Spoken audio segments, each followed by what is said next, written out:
আজকে মোদি সিঙ্গুরে ভাষণ দিচ্ছেন, বিজেপির লোকেরা বলছে আমরা জিতলে সিঙ্গুরে কারখানা ফিরিয়ে আনবো।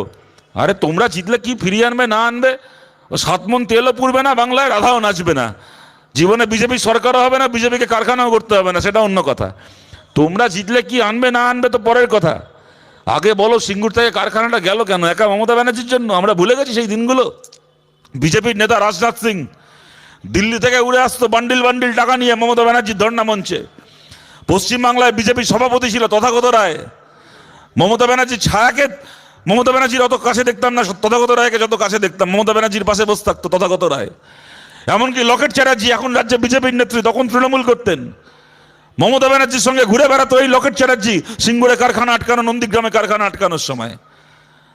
আর আমরা ভুলে গেছি সেই দিনগুলো। যে কারখানার এখানে হওয়ার কথা ছিল, বুদ্ধদেব ভট্টাচার্য দেশের বড় বড় রাজ্যের সঙ্গে লড়াই করে মহারাষ্ট্র, গুজরাটের মতো বড় বড়, তামিলনাড়ুর মতো বড় বড় রাজ্যের সঙ্গে প্রতিযোগিতা করে একটার পর একটা বৈঠক করে নানা রকমভাবে রাজি করিয়ে যে শিল্পকে পশ্চিমবাংলা আনতে চেয়েছিল, গুজরাটের ব্যবসাদাররা, গুজরাটের বড় বড় শিল্পগোষ্ঠী, মোদি তখন গুজরাটের মুখ্যমন্ত্রী, এই মোদি তখন ঘুরপথে, এই মোদি মমতা ব্যানার্জির এই অনশনের নাটককে আর এই আন্দোলনের নাটকবাজিকে স্পন্সর করার জন্য এই গুজরাটের মুখ্যমন্ত্রী নরেন্দ্র মোদী বান্ডিল বান্ডিল টাকা পাঠাতো সেই সময় সিঙ্গুরে, নন্দীগ্রামে, জঙ্গলমহলে বান্ডিল বান্ডিল টাকা, গুজরাটি ব্যবসাদারদের টাকা। আর ওই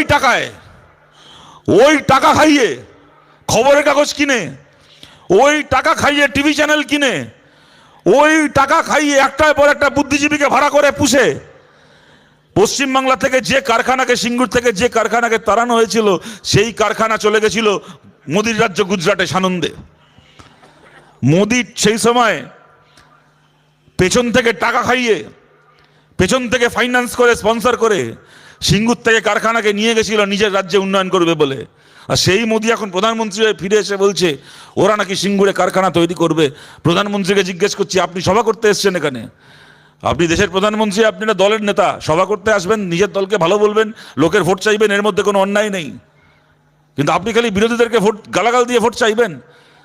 আরে গালাগাল তো দেবো আজকে আমরা বিরোধী, আমাদের কোনো ক্ষমতা নেই। সরকারের সমালোচনা করে ভোটটা চাইবো আমরা?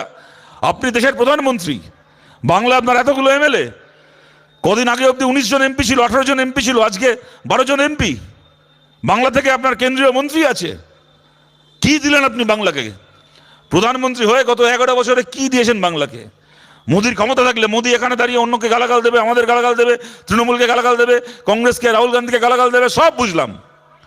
কিন্তু ক্ষমতা থাকলে আমাদেরকে 1 ঘন্টা গালাগাল দিয়ে 5 মিনিট বলুক এই পশ্চিমবাংলাকে গত 11 বছরে একটা কেন্দ্রের সরকারের ভারী শিল্প দিয়েছে, একটা নতুন ড্যাম দিয়েছে পশ্চিমবাংলার এতগুলো নদীতে, একটা নতুন ড্যাম। আজকে হলদিয়া বন্দরের কি অবস্থা?